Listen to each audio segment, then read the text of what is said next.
Questions में हम लोग क्या देखने वाले हैं, डायरेक्ट एंड इनडायरेक्ट स्पीचेस को देखते हैं। डायरेक्ट स्पीचेस में कौन सा है एंड इनडायरेक्ट कौन सा है। Ram says I work hard. So Ram ने बोला आई कैन वर्क हार्ड और आई वर्क हार्ड, मैं काम करता हूँ। सो बोलने वाला डिसीज में क्या है, रिपोर्टिंग वर्ब है। एंड स्पीच कौन सा है, जो बेसिकली उसमें काम होता है वो चीज़। इस तरह इनडायरेक्ट स्पीचेस में कौन सा होगा, जब कोई सब्जेक्ट अपने शब्दों में कुछ परिवर्तन करके प्रस्तुत करेगा, लाइक उसने इनडायरेक्टली बोला, डायरेक्ट नहीं बोला। Ram says that he works hard. उसने बोला वह काम, हार्ड काम, बेसिकली वह मेहनत करता।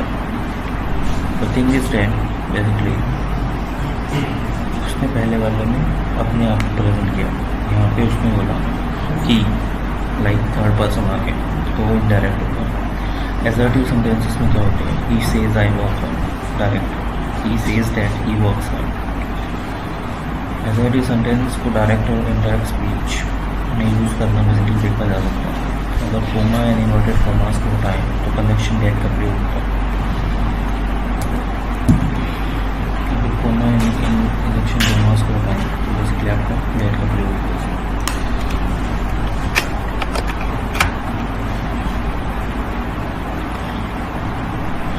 प्रोनाउन के नीचे बेसिकली वर्ब होते हैं, जैसे I first person, second person, third person, I we, you, he, she, they. So basically ये चीज़ है। सो इसको ऐसे यूज़ करेगा, I, you, he, she, it, they. So assertives में basically direct and indirect speech का यूज़ होता है। कोमा एंड इन्वर्टेड कॉमास को हटाने के बाद कनेक्शन डेट का प्रयोग होता है। सो this one is the one thing. Pronoun को इसी तरह यूज़ किया जाता है। प्रोनाउन ऐसे यूज होते हैं, जैसे first person I we, second person you and third person he, she, it, they. तो subject, object, noun. So he says I work hard. This one is I is the first person according to changes to he, like I होगा आपका ही में।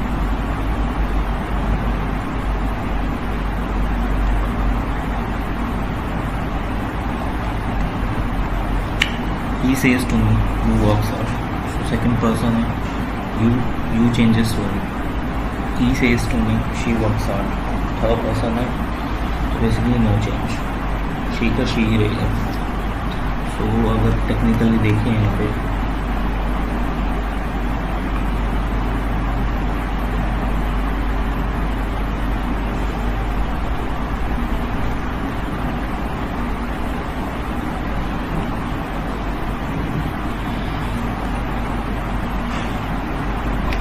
Second person आपका first में हुआ, first person second में हुआ और थर्ड आपका नो चेंज।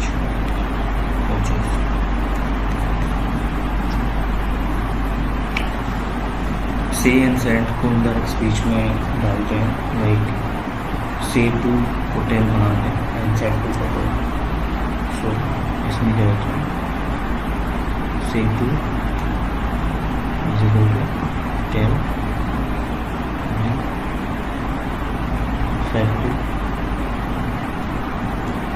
तो ये दो चीज़ें आती हैं।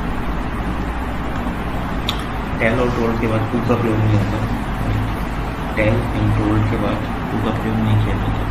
टेल और टोल्ड के बाद ऑब्जेक्ट का प्रयोग ज़रूरी है। इसी प्रकार ऑर्डर, रिक्वेस्टेड, फॉरवर्ड के बाद ऑब्जेक्ट का प्रयोग होना चाहिए। टेल और टोल्ड के बाद ऑब्जेक्ट का प्रयोग करना ज़रूरी है। लाइक ऑर्डर, रिक्वेस्टेड, फॉरवर्ड के बाद ऑब्जेक्ट का प्रयोग होना ज़रूरी है। तो this one is important.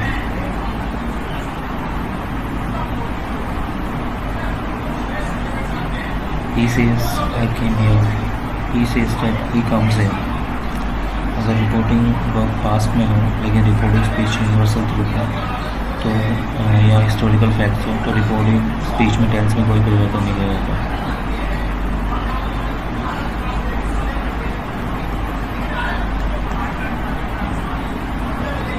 He said the sun is a star. Basically universal truth है. He said that the sun is a star. So इस केस में क्या है कि आपका सेट तो सेट डेड हो गया, इन्वर्टेड कॉमास को आपने हटा दिया, बट ये यूनिवर्सल ट्रूथ है तो चेंज होगा ही नहीं. अगर रिपोर्टिंग वर्क पास्ट में हुआ, वो रिपोर्टेड सिर्फ आइटम फ्रेज इत्यादि नहीं हो, तो रिपोर्टेड स्पीच में बेसिकली ये प्रयोग हो गया. He said I came here yesterday. He said that he had came there the previous day. Yesterday हो गया the previous day and I came हो गया he had. तो ये चीज़ें हैं. नेक्स्ट है change in the tense. Simple present क्या है? Verb to first form rulers.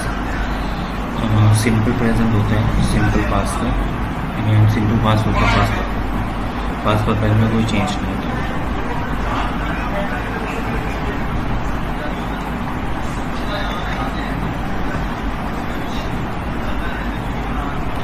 Perfect में कोई चेंज नहीं.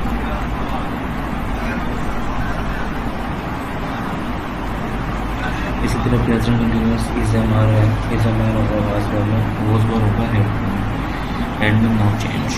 प्रेजेंट परफेक्ट में हैज़ हुआ हेड में no change. Then change of modals. Shall should होता है एंड मे माइट होता है can could. Change in the time and places. Today it's a that day, tomorrow the next day, yesterday the previous one, the day before night.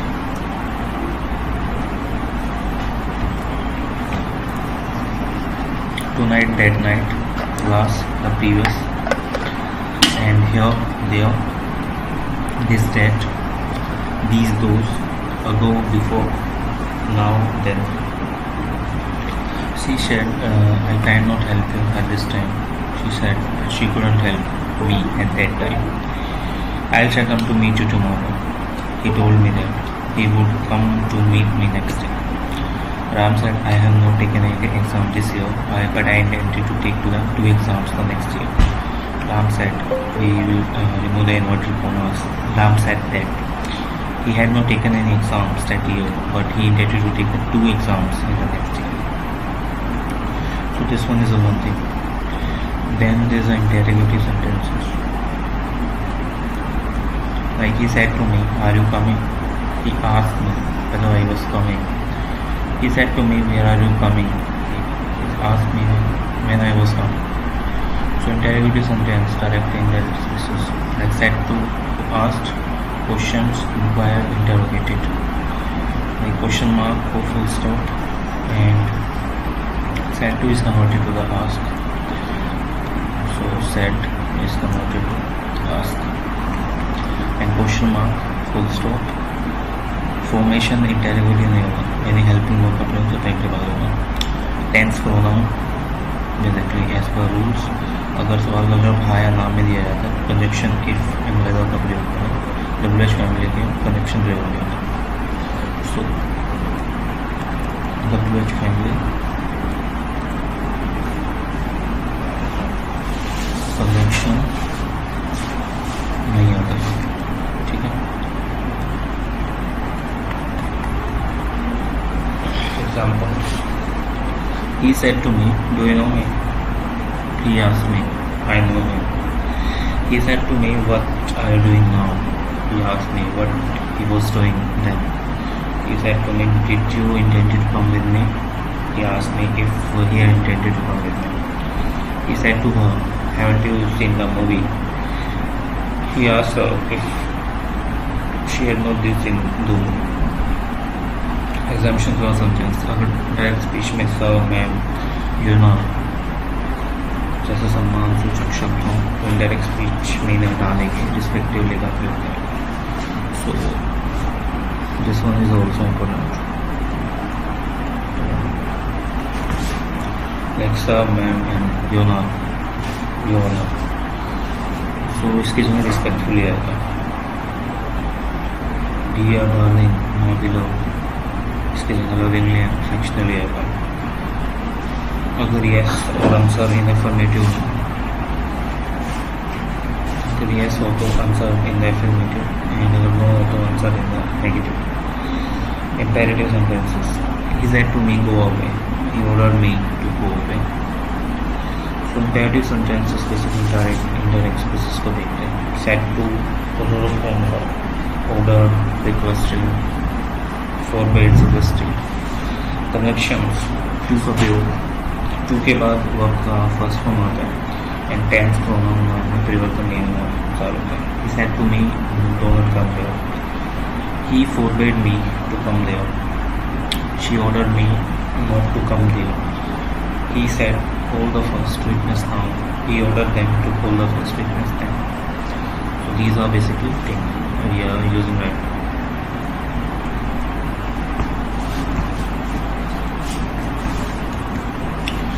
Next, exclamation.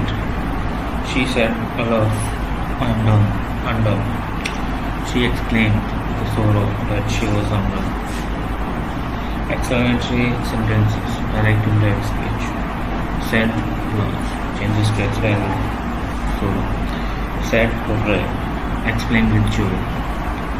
Said oof, explain with the episode discussed. Said wow, explain with joy. Said oh, changes with the surprise. So this one is another thing.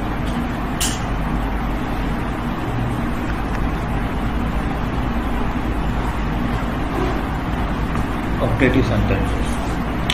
He said, may God bless you. He prayed that God might bless me. Optative sentences, direct and indirect.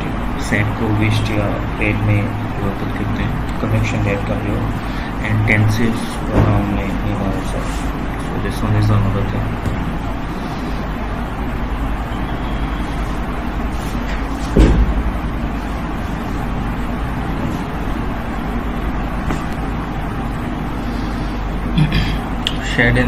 said and wished अथवा prayed में प्रयोग करना.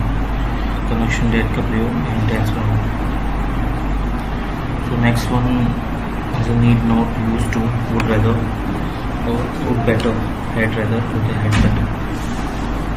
So इसमें कोई changes नहीं होगा.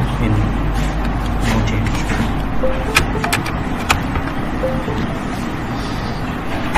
इनमें कोई change नहीं होता.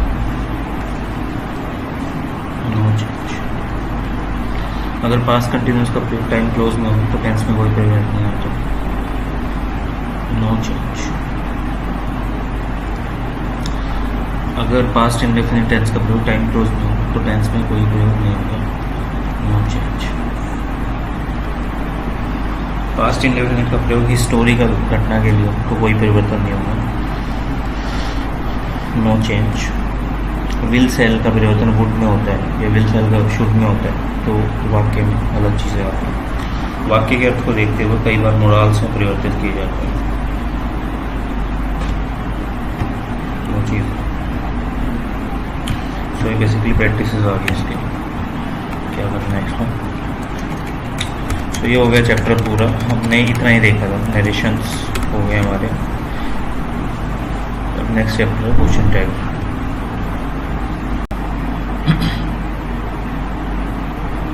हाय गाइस, आज की वीडियो हम स्टार्ट करने वाले हैं पैसिव वर्ब्स. सो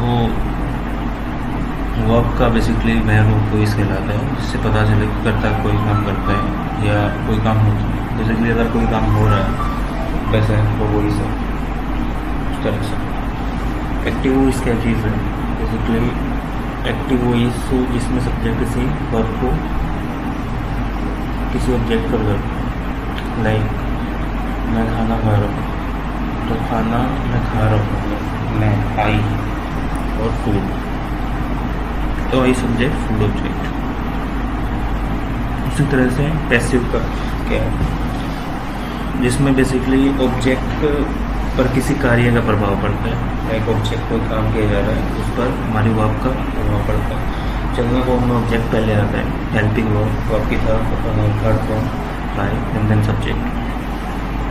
पैसिव वॉइस का प्रयोग कहाँ होता है. पैसिव बेसिकली कहीं यूज़ नहीं होता, खाली एक्टिव होता है.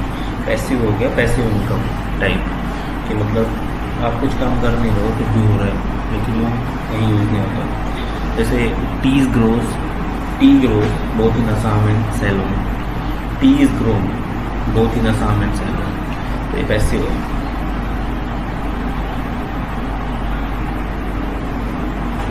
जब क्रिया आपकी महत्वपूर्ण है। He was rush to hospital when he was declared for death. तो इस काम में क्या हुआ है कि मतलब जो बंदे की दुर्घटना होने के बाद उसको अस्पताल ले जाना था और उसे मृत घोषित किया गया था, या घायल को अस्पताल ले जाने वाले लोग और घोषणा करने वाले लोग बेसिकली इर्रेलेवेंट है।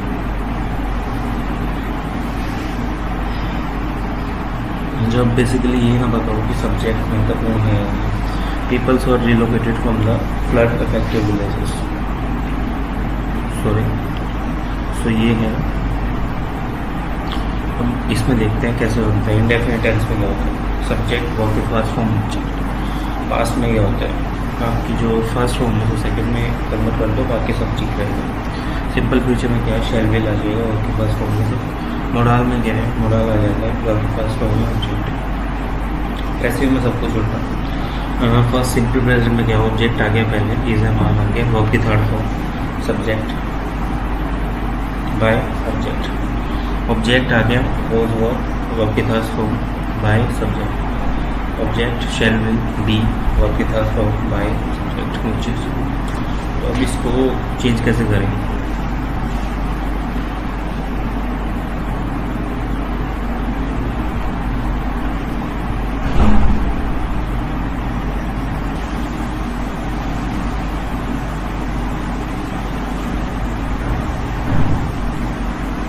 अभी जैसे पुलिस अरेस्टेड है, he was arrested. People speak English all over the world, English is spoken by all over the world. तो इसमें क्या हुआ है, यहाँ पे सब्जेक्ट पहले आ रहा था लेकिन उसको हमने यहाँ पे ले गया है। तो बेसिकली कोई बंदा जो पर्सन्स है इंग्लिश बोल रहे हैं ऑल ओवर द वर्ल्ड, लेकिन यहाँ पे क्या है, यहाँ पे ऑब्जेक्ट पहले आ गया, English is spoken all over the world. इसी तरह a teacher teaches English English is taught here. No one desire rights are not desire. तो बेसिकली वो चीज़ पैसिव इतने यूज़ नहीं होते, में एक्टिव ही आते हैं। इसमें कुछ वर्ब्स होते हैं जिसमें सब्जेक्ट के द्वारा किए जाते हैं। एक्टिव वो इसमें सब्जेक्ट का प्रयोग बेसिकली सामान्यतः वह कार्य करता है जो पैसिव में उल्लेख नहीं होता। जैसे I am happy, active voice है। He should be polite, active है। दोनों वाक्यों का पैसिव वॉइस में बनता है। कंटिन्यूस में क्या होगा, subject is am are, verb की फर्स्ट फॉर्म आई है जो वही प्रेजेंट वाला। पास्ट में क्या होगा, वो सर आ जाएगा। फ्यूचर में क्या है, शैल विल आ गया। और आपका मोडाल में क्या है, सब्जेक्ट मोडाल बी, वो भी फर्स्ट फॉर्म आई जो चाहिए। ये चीज़ पैसिव में ये चीज़ उल्टी हो जाती है। पैसिव में क्या करोगे, इस चीज़ को उल्टा कर दोगे, लेकिन पैसिव यूज कहीं होगा नहीं आपका, तो इसलिए वो चीज़ें देखनी चाहिए। अगर पैसिव वॉइस कंटिन्यूस सेंस में हो तो बीइंग का प्रयोग करना ना भूलें। बेसिकली अगर आपका कंटिन्यूस है तो बीइंग आएगा, ठीक है। अब नेक्स्ट है वॉइसेस। तो बेसिकली परफेक्ट टेंस में सेम वही लगता है जो आपका प्रेजेंट में आता है। सब्जेक्ट हैज़ है, वर्ब के साथ फॉर्म ऑब्जेक्ट, बट इसमें हैड यूज होगा आपके पास परफेक्ट में, और फ्यूचर परफेक्ट में शैल विल यूज होता है हैव के साथ। और जो मोडाल परफेक्ट है वो बेसिकली मोडाल देखा जाता है, और उसके साथ आपकी हैव और वर्ब की तरफ यूज होगी उस चीज़ को करने के लिए। So this is that. But same in the case of passive voice, we can't use it because that's not related to the real scenario. So it's a not a continuous practice. That's all. अब उसी तरह अगर हमें voices को change करना हो, like you had seen him, this one is active, but you want to make a passive of this. So whom का basically हम लोग objective form लेके आएंगे, by whom, as in this thing. The news has surprised us. This one is active. We have been surprised at the news. This one is passive. So these are the multiple things. Basically यहाँ पे कुछ ऐसे verbs होते हैं जिसमें fixed prepositions होती हैं, like known to, surprised at, amazed at, astonished at, startled at, but etc. So these are the basically important.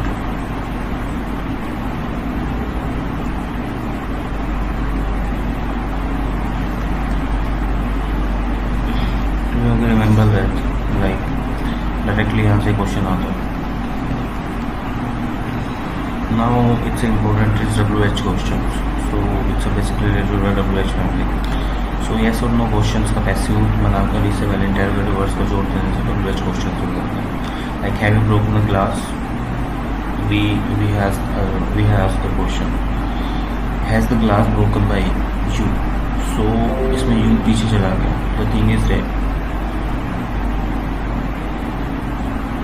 just a minute.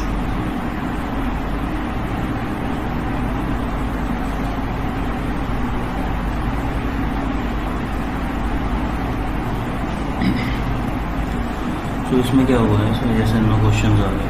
Like have you broken the glass? So why have you broken the glass? So we are asking the question about why.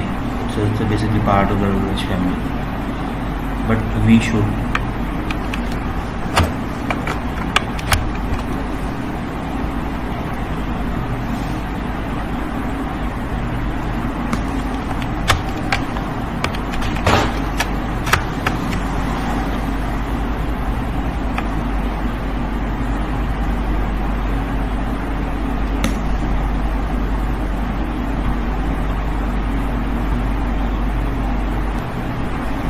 it's a part of WH family, but we are asking a question here, like yes or no. So basically interrogative one. So rule क्या बोलते हैं? Why, how, when, where, what के साथ basically ये चीज़ लागू होती है. लेकिन अगर आप who और whom देख रहे हो तो वहाँ पे बेसिकली आपका क्वेश्चन टैग नहीं आएगा. So इन दोनों के साथ नहीं आता. But why, how, when, where. So इस चीज़ में who or whom, like who and this objective of this who is whom, तो इन दोनों के साथ नहीं आएगा. बट बाकी सब के साथ हम डालेंगे. Like by who wrote the Ramayana, by whom was Ramayana written, who was the Ramayana written by. So who was Ramayana written by, it's a कहने काफ़ी गलत है क्योंकि इसके साथ बेसिकली आता ही नहीं. You have to sing it.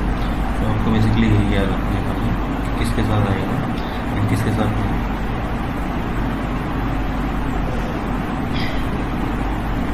Next है imperative with objective. Like shut the door, let the door be shut. Imperative sentences. So we have to use this with the object. But हम इसमें late डाल देते हैं. Late का मतलब ये होता है कि मेरे को करना है, जैसा allow. So let the door be shut, it's a passive. Shut the door, it's active. And let the door be shut, it's a passive. Second, you are ordered to shut the door. So you are ordered, requested, forbidden, etc. to shut the door. So this is basically for the imperative. This is for the imperative sentences.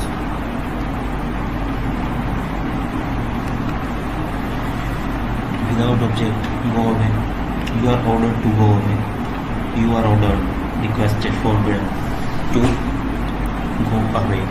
So this one is another objective. After that, there is suggestions, morals, like help the poor. We are suggesting all the moral values. So this one is going in a way like should, चाहिए. The poor should be helped. Basically, गरीबों की मदद करनी चाहिए. That's the thing. Next है infinitive. Infinitive का मतलब ये है कि टू प्लस वर्ब की first form. That's basically to the verb की first form plus to.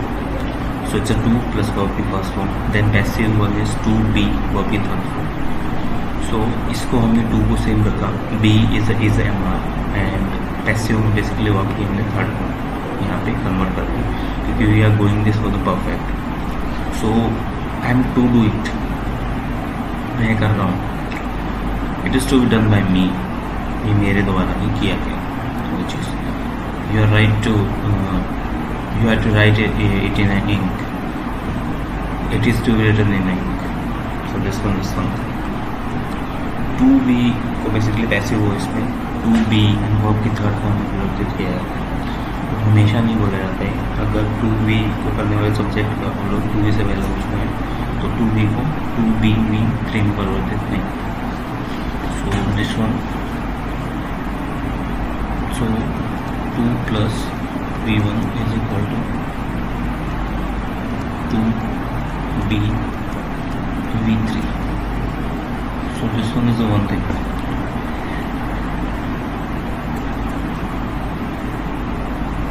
But अगर इसको सब्जेक्ट ओवरलैप पहले हो चुके हैं, बट सब्जेक्ट पहले आ गए,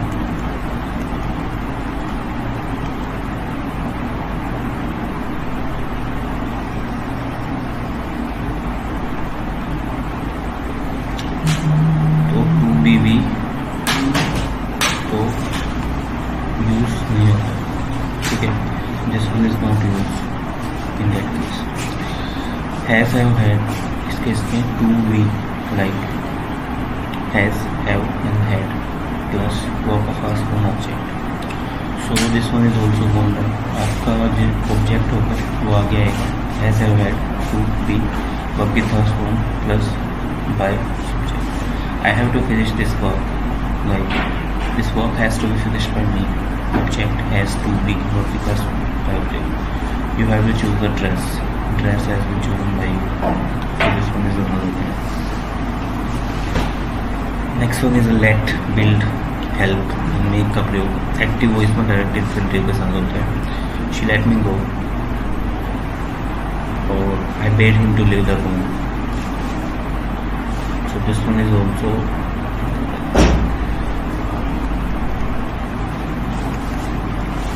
let, bid, help and make up your active voice में direct infinitive to के साथ. She let me go. I bade him leave the room. They must help me to finish the work. I made him wash all clothes. So this one is the one thing. Then bid, help and make up your passive voice में to के साथ होता है.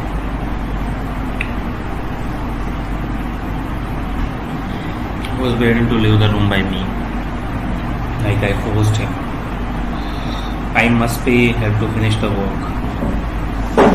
He was made to wash all the clothes by me. Let का प्रयोग वाक्य में अलग अलग अर्थ में हो सकता है. पैसिव वॉइस के अनुसार प्रयोजन होंगे. Let me play. I may be allowed to play. Let him do this work. Let this work to be done by him. Let's keep organize a party. A party should be organized. Let's help the poor. Poor should be helped. So this one is another thing. Now let's go to the verb followed by the adjective. Like the rose smells sweet. This one is active. The rose is sweet when it's smelled. It's a subject for adjective when pronoun helping verb analog की third form. Quinine tastes bitter. Active. Quinine is bitter when it's tasted. Those mangoes tasted sour. Those mangoes were sour when they were tasted. So this one is another thing.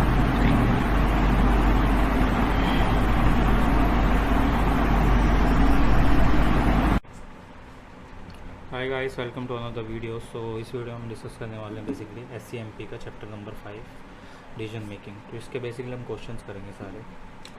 तो सबसे पहला illustration दे रखे हैं. Company manufacture the cycles. Company manufacture cycles for the both adults and children. Cycle बनाती है company adults के लिए और चिल्ड्रंस के लिए.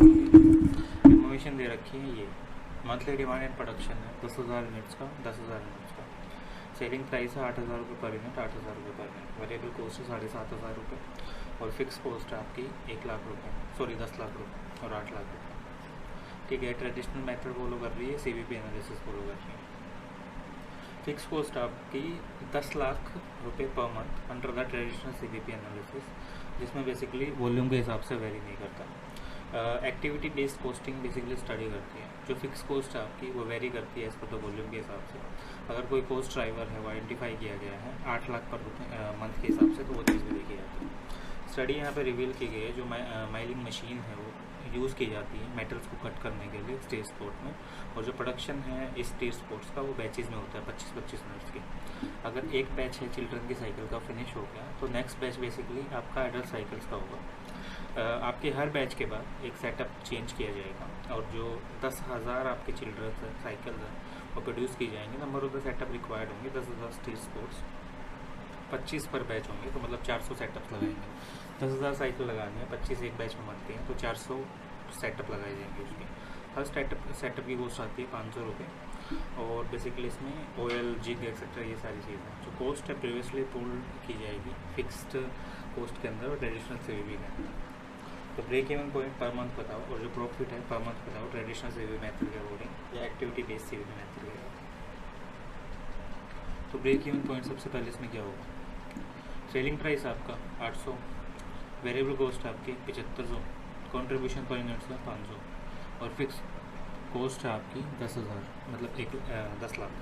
तो ब्रेक इवन पॉइंट यहाँ क्या होगा, फिक्स कॉस्ट आपकी 10 लाख बाय बेसिकली आपका कंट्रीब्यूशन कितना है 500, तो 2,000 रुपये पर यूनिट आपका 2,000 यूनिट्स आपका ब्रेक इवन पॉइंट होगा कि आपको ब्रेक इवन पॉइंट पहुँचने के लिए 2,000 यूनिट्स बनानी पड़ेंगी। मंथली डिमांड के इसमें 10,000 है, सेलिंग प्राइस है 8,000 के हिसाब से, वेरिएबल कॉस्ट है 7500 के हिसाब से, तो मंथली डिमांड है 10,000। तो प्रॉफिट पर मंथ कितना होगा आपका, monthly demand into contribution per unit minus fix cost, तो बेसिकली आपका 40,000 का प्रॉफिट आएगा।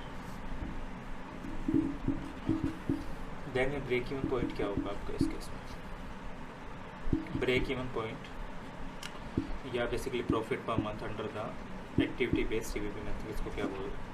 Number of the unit produce पर बैच कितनी है 25 है, नंबर ऑफ द सेटअप है 10,000 का है, तो 400 रुपये पर मंथ आ रहा है आपको। Selling price per unit 8,000, variable cost 75,000, तो कंट्रीब्यूशन होगा आपका 8 में से 7500 गए,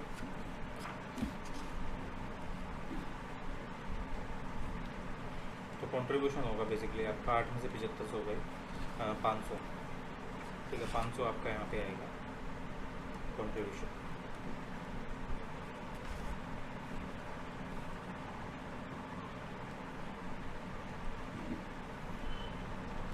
तो ये आ रहा है आपका कंट्रीब्यूशन।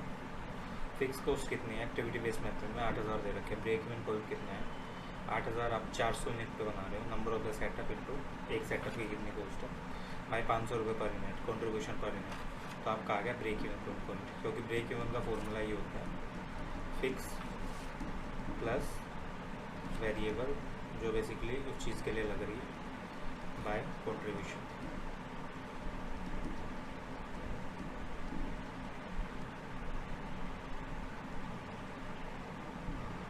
तो ब्रेक इवन पॉइंट का फॉर्मूला होगा।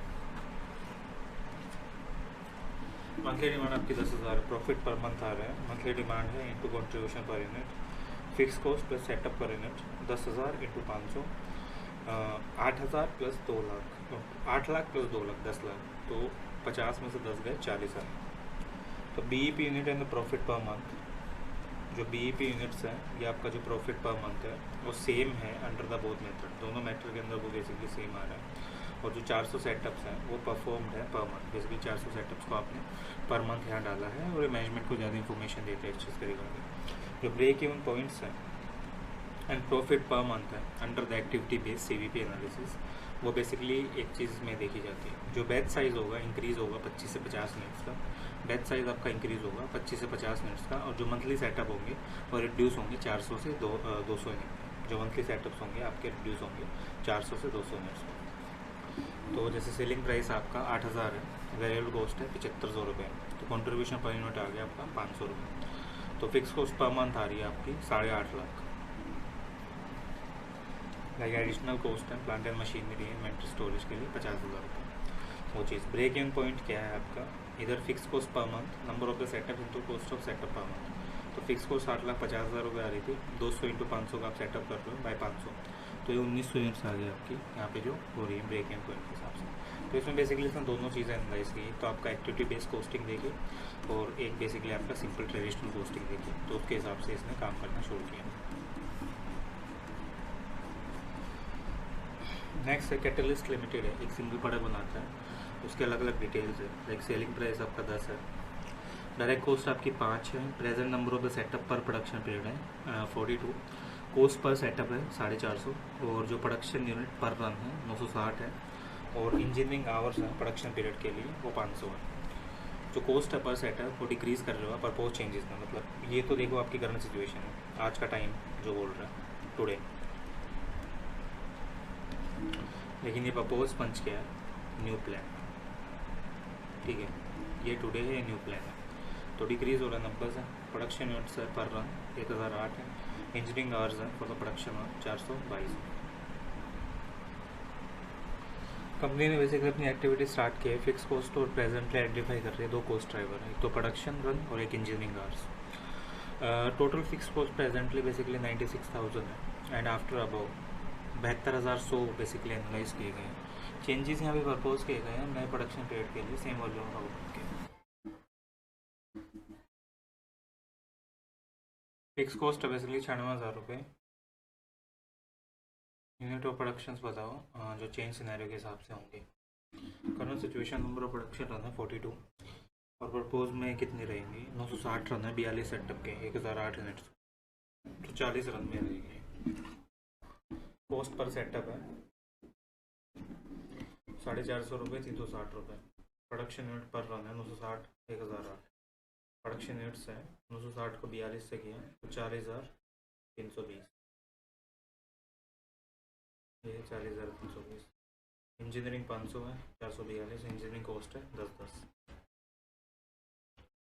ब्रेक एंड पॉइंट क्या होगा, फिक्स कॉस्ट है setup cost into number of setup plus engineering cost into number of engineering cost, तो 7200 है। सेटअप कॉस्ट कितनी है बेसिकली ये हमने की और ये आ गया हमारा कॉन्ट्रीब्यूशन। अच्छा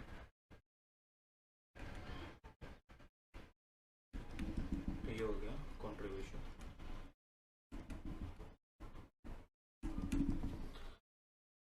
ब्रेक इवन पॉइंट है नंबर ऑफ प्रोडक्शन रन के हिसाब से, प्रोडक्शन के हिसाब से 18,144 1018 रन। कंपनी अडोप्ट कर रही है activity based costing system, accurate production costing के हिसाब से ट्रेडिशनल वॉल्यूम बेस्ड सिस्टम और नॉन लेवल ओवरहेड कॉस्ट है setup cost instruction cost material and cost etcetera, ये चीज़ होगी। अब CVP सर्विस सेक्टर में कैसे देखा जाएगा, एक expert road services private limited planning to run a fleet of 15 buses. Basically कितनी बस हैं 15 बस हैं बिरारपुर सिटी में, एक फिक्स रूट है और जो कंपनी का एस्टिमेटेड टोटल है 2,51,85,000 passengers kilometre per annum. Basically estimate किया जाएगा बसेस का 100% load factor, estimated buses 100% load factors हैं। जो बसेस अब परचेज की जाएंगी 44,000 पर यूनिट के हिसाब से, 44 लाख पर यूनिट के हिसाब से। स्क्रैप वैल्यू कितना है इसका 5 साल 5 ईयर का लाइफ है 5,50,000। सीटिंग कैपेसिटी कितनी है बस की, सीटिंग कैपेसिटी है बेसिकली 42 सीटिंग कैपेसिटी है इसकी 42 और हर बस में माइलेज है, ईच बस can give a mileage of the 5 kilometre पर लीटर। एवरेज कॉस्ट है फ्यूल की 66 रुपये पर लीटर 66 रुपीज़ पर लीटर एंड जो कॉस्ट ऑफ लुब्रिकेंट और सन्ड्रीज है वो बेसिकली 1000 किलोमीटर है जो 3300 रहेगा। कंपनी पे करती है 27,500 पर मंथ ड्राइवर को और जो 2 अटेंडीज हैं वो बेसिकली हर बस के लिए रहते हैं। एनुअल चार्जेस हैं पर बस के वो बेसिकली 55,000 हैं। गैराज चार्जेस हैं 33,000 हैं। रिपेयर एंड मेंटेनेंस है 55,000 है। रूट परमिट चार्जेस हैं अप टू 20,000 किलोमीटर तक है 5500 और 2200 हैं हर additional 5,000 kilometre 2200 for the every additional 5,000 kilometre apart from. तो ये चीज़ें हैं बेसिकली। सजेस्टेड फेयर बताओ पर पैसेंजर का और बेसिकली समाग का कॉस्ट कितनी होगी कवर करने के लिए जनरल ओवरहेड्स को और सफिशिएंट प्रॉफिट कितना होगा ये चीज़ देखिए। ट्रांसपोर्ट सेक्टर देखो बिरारपुर सेक्टर ट्रांसपोर्ट बिरारपुर का हाईवे रेगुलेटेड है। गवर्नमेंट ने फिक्स किया है फेयर 1.35 का फॉर द नेक्स्ट 2 ईयर्स और कमेंट करो 2 ईयर्स की प्रॉफिटेबिलिटी में जो बेसिकली कंसिडरेशन है इन्फ्लेशन रेट का 8% के हिसाब से। रूट परमिट चार्जेस सब्जेक्ट नहीं है इन्फ्लेशन का एज। तो स्टेटमेंट सजेस्टिंग द फेयर पर पैसेंजर्स।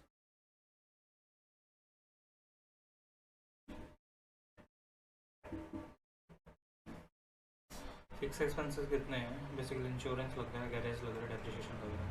रनिंग एक्सपेंसेस क्या वेरिएबल या running.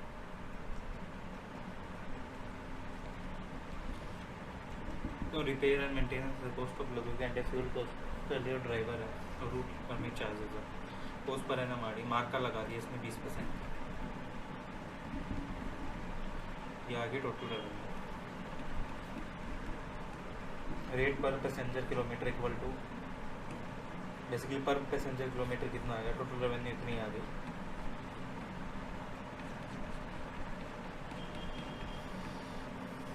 Rate per passenger kilometre आ गया ये।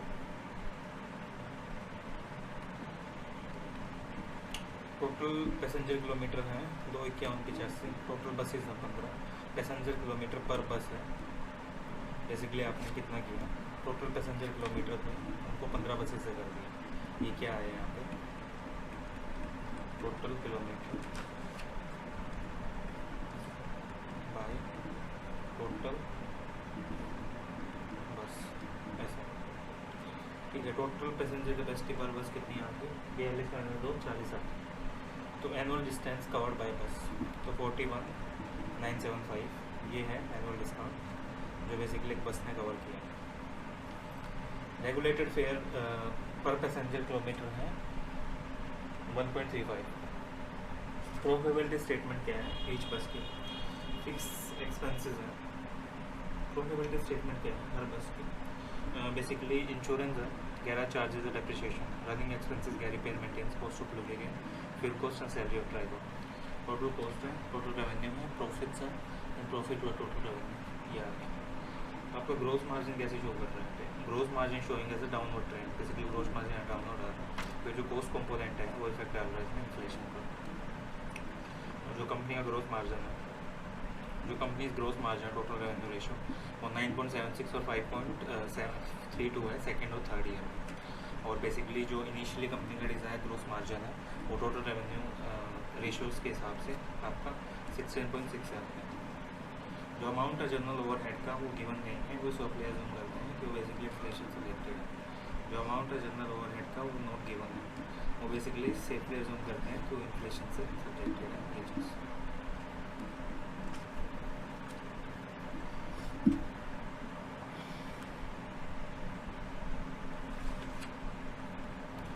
जस्ट इन टाइम या बेसिकली जो वेरिएबल कॉस्ट है पर यूनिट वो रिड्यूस होती है और जो फिक्स कॉस्ट है वो इंक्रीज होती है। जो डायरेक्ट लेबर है वो कंसिडर की जाती है as a fixed instead of variable. जो डायरेक्ट मटेरियल है वो वेरी करता है प्रोडक्शन वॉल्यूम के हिसाब से, जो एम्फोसिस डालता है आपका total quality and long term purchasing है। वेस्ट स्क्रैप क्वांटिटी डिस्काउंट आपके रिमूव कर दिए हैं यहाँ पे ये चीज़ है। टोटल कॉस्ट है क्या, fix cost plus unit variable cost into number of units plus engineering cost into number of engineering hours. तो ये आ गई आपकी टोटल कॉस्ट। ये क्या चीज़ है, ये है आपकी total cost. Manager basically CVP analysis का यूज़ करते हैं गाइड करने के लिए दूसरे पर्सन को, और many of them are strategic nature होते हैं due to the derivation potential of increasing the profitability. ठीक है,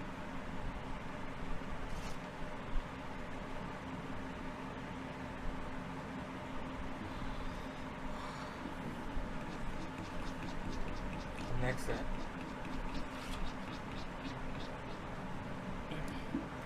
केस सिनेरियो। स्प्रिंटर स्पोर्ट्सवेयर क्या मल्टीनेशनल कंपनी है जिसका बेसिकली मार्केट प्रेजेंस है 23 कंट्रीज में। मार्केट प्रेजेंस है इसका 23 कंट्रीज में। Company does not even have a single factory, खुद की फैक्ट्री कोई है नहीं। Production has been entirely outsource to 120 factories. जो प्रोडक्शन है पूरा आउटसोर्स किया जाता है 170 फैक्ट्रीज पे जो लोकेटेड अलग अलग प्लेसेस में, जो कॉस्ट ऑफ ऑपरेशन लो है। फैक्ट्रीज बेसिकली कैटर करते हैं entirely to the sprinters procurement demand, और जो फैक्ट्रीज ऑपरेट होती हैं independently. Factories basically independently operate होती हैं।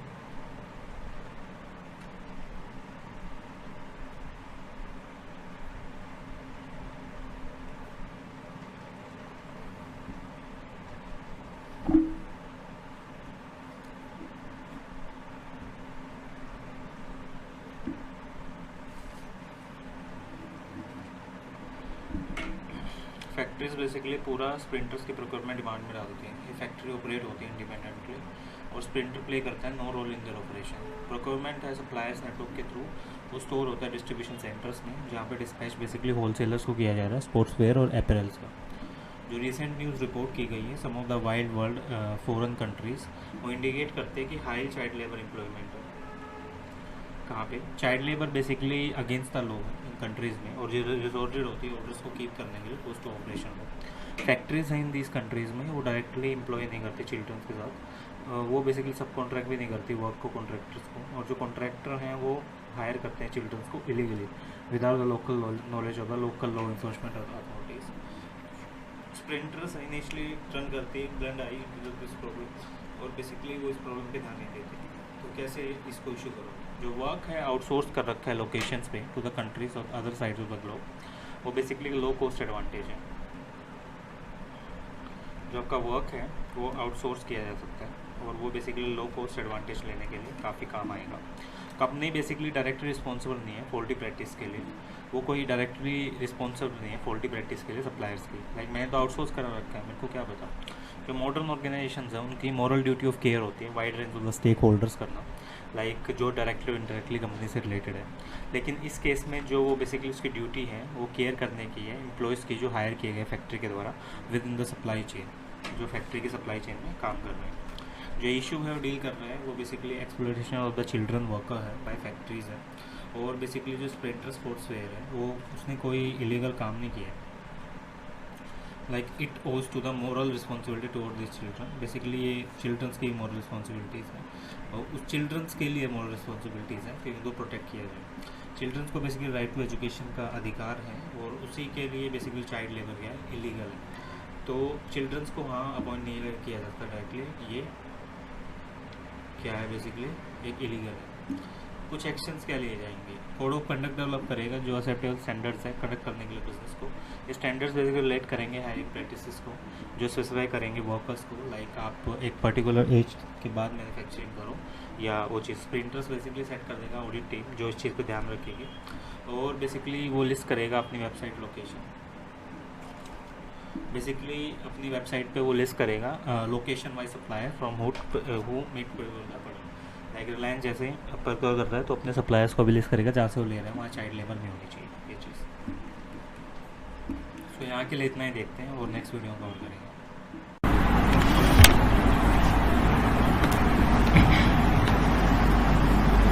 नेक्स्ट है नरेशंस। सो बेसिकली नरेशंस में हम लोग क्या देखने वाले हैं, डायरेक्ट एंड डायरेक्ट स्पीसीज को देखते हैं। डायरेक्ट स्पीशीज में कौन सा है एंड इनडायरेक्ट कौन सा है। Ram says I work hard. So Ram ने बोला आई कैन वर्क हार्ड और आई वर्क हार्ड, मैं काम करता हूँ। सो बोलने वाला बेसिस में क्या है, रिपोर्टिंग वर्क है। एंड स्पीच कौन सा है, जो बेसिकली उसमें काम होता है वो चीज़।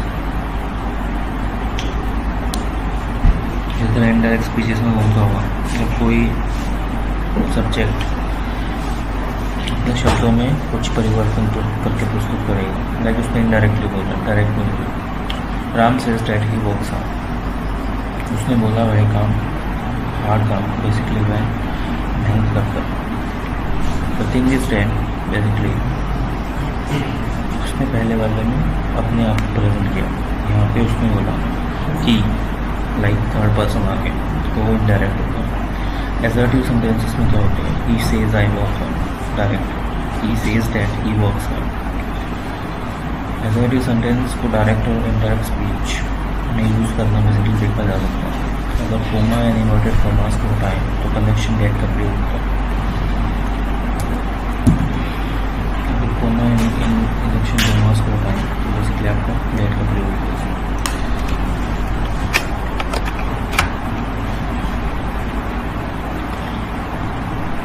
प्रोनाउन के नीचे बेसिकली वर्ब होते हैं, जैसे I first person, second person, third person, I we you he she they.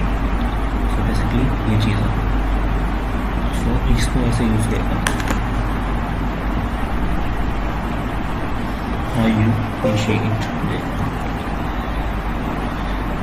So assertives में basically direct and direct speech का यूज़ होता है। कोमा एंड इन्वर्टेड कॉमास को हटाने के बाद कनेक्शन गेट का प्रयोग होता है। सो this one is the one thing. Pronoun को इसी तरह यूज़ किया जाता है। प्रोनाउन ऐसे यूज होते हैं, जैसे first person I we, second person you and third person he she it they. तो subject object noun. So he says I work hard. This one is the I is the first person according to changes to he. Like I होगा आपका he में।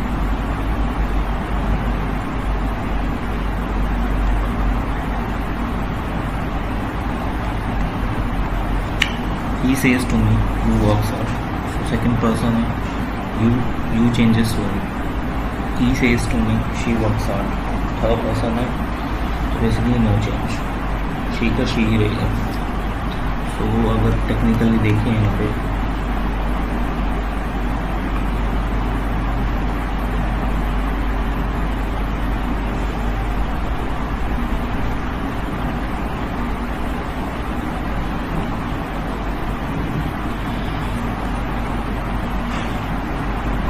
तो second person आपका first में होगा, first person second में होगा और थर्ड आपका नो चेंज.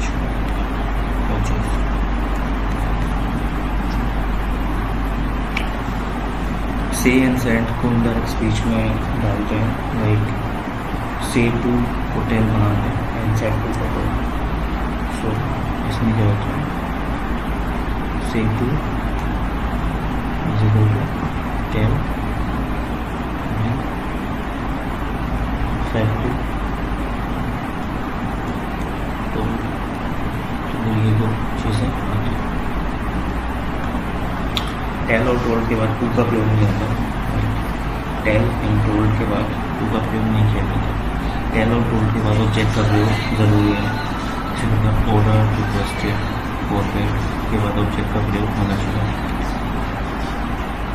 टेल और टोल्ड के बाद ऑब्जेक्ट का प्रयोग करना ज़रूरी है. ऑर्डर रिक्वेस्टेड फॉरवर्ड के बाद ऑब्जेक्ट का प्रयोग होना ज़रूरी है. तो this one is important.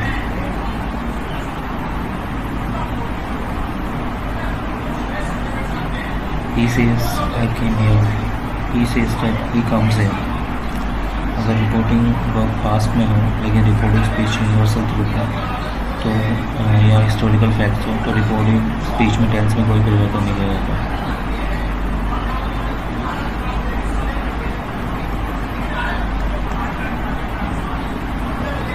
He said the sun is a star. Basically universal truth है. He said that the sun is a star. So इस केस में क्या है कि आपका सेट तो सेट दैट हो गया, इन्वर्टेड कॉमास को आपने हटा दिया, बट ये यूनिवर्सल ट्रूथ है तो चेंज होगा ही नहीं.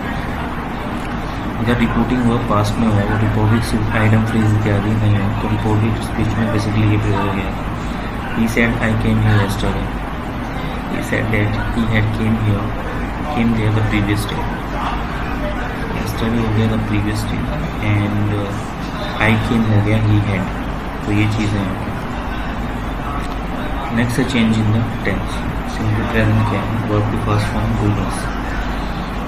सिंपल प्रेजेंट होता है सिंपल पास्ट का एंड सिंपल पास्ट होता है पास्ट का पहले में कोई चेंज नहीं होता.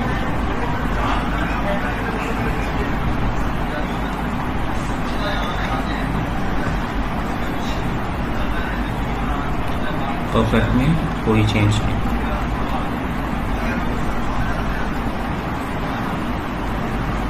इसी तरह present continuous is am are होगा, वाज वर होगा, हेड में नो चेंज. प्रेजेंट परफेक्ट में हैज़ होगा, हेड में no change. Then change of modals. Shall should होता है एंड मे माइट होता है, कैन को. Change in the time and places. Today it's a that day, tomorrow the next day, yesterday the previous one, the day before night.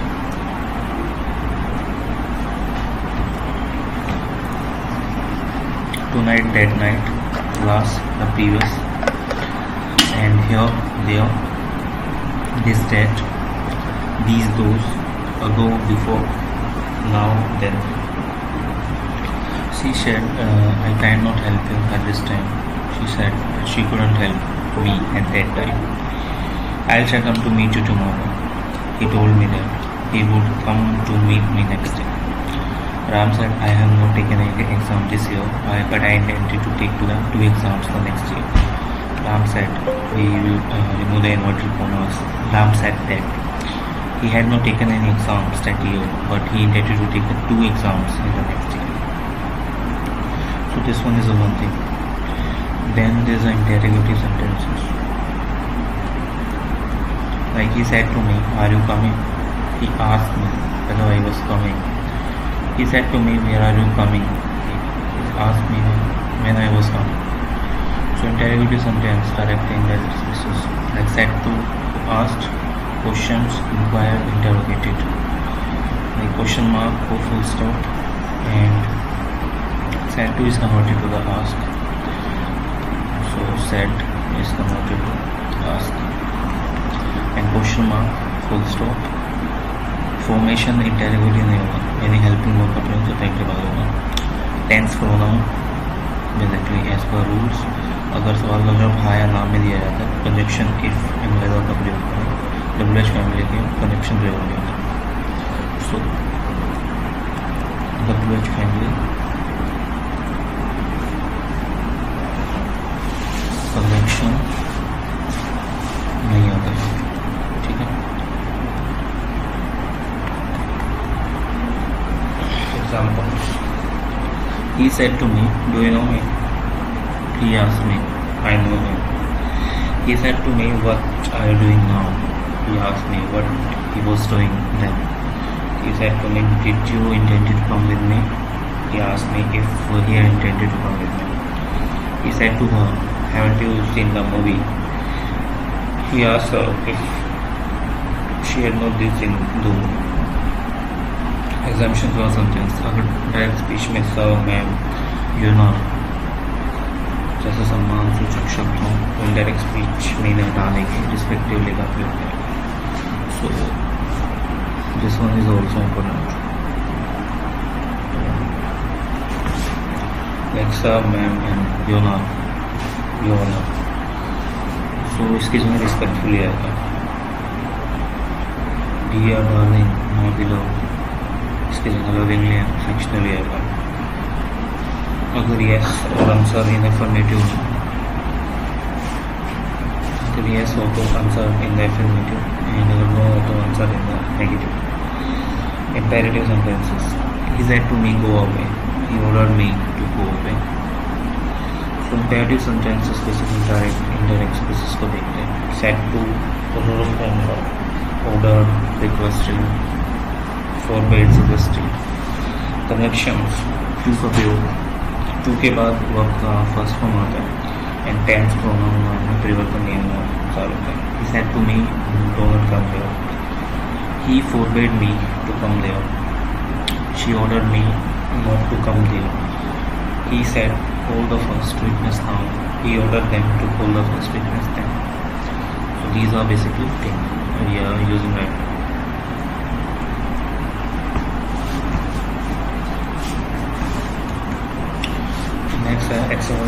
Exclamatory. She said, "Alas, undone." She exclaimed with sorrow that she was undone. Exclamatory sentences, direct indirect speech. Said, plus, changes to exclamatory, sorrow. Said, hooray, explain with joy. Said, oof, explain with the episode discussed. Said, wow, explain with joy. Said, oh, changes with the surprise. So this one is another thing.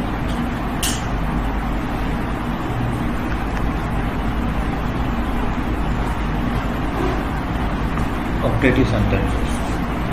He said, "May God bless you." He prayed that God might bless me. Operative sentences, direct and indirect. Said को wished या prayed में परिवर्तित करते हैं. Connection that का प्रयोग, and tenses pronoun में also. So this one is another thing.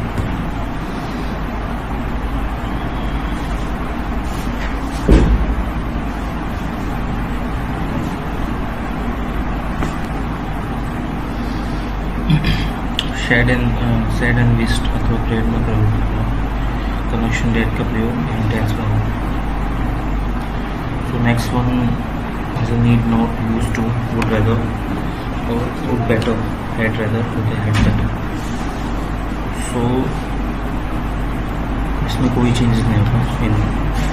No change.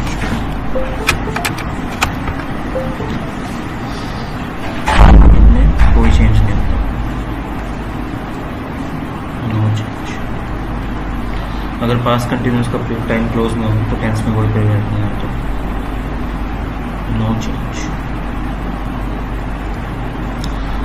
अगर पास्ट इंडेफिनिट टेंस का प्रयोग टाइम क्लोज में हो तो टेंस में कोई प्रयोग नहीं होगा, नो चेंज। पास्ट इंडेफिनिट का प्रयोग हिस्टोरिकल घटना के लिए तो कोई परिवर्तन नहीं होगा, नो चेंज। विल सेल का परिवर्तन वुड में होता है या विल सेल का शुड में होता है, तो वाक्य में अलग चीज़ें आती हैं। वाक्य के अर्थ को देखते हुए कई बार मोराल्स में परिवर्तित किए जाते हैं, वो चीज़। तो ये बेसिकली प्रैक्टिस आ गई इसके, क्या करना है इसमें। तो ये हो गया चैप्टर पूरा, हमने इतना ही देखा था, नरेशंस हो गए हमारे। नेक्स्ट चैप्टर है क्वेश्चन टैग।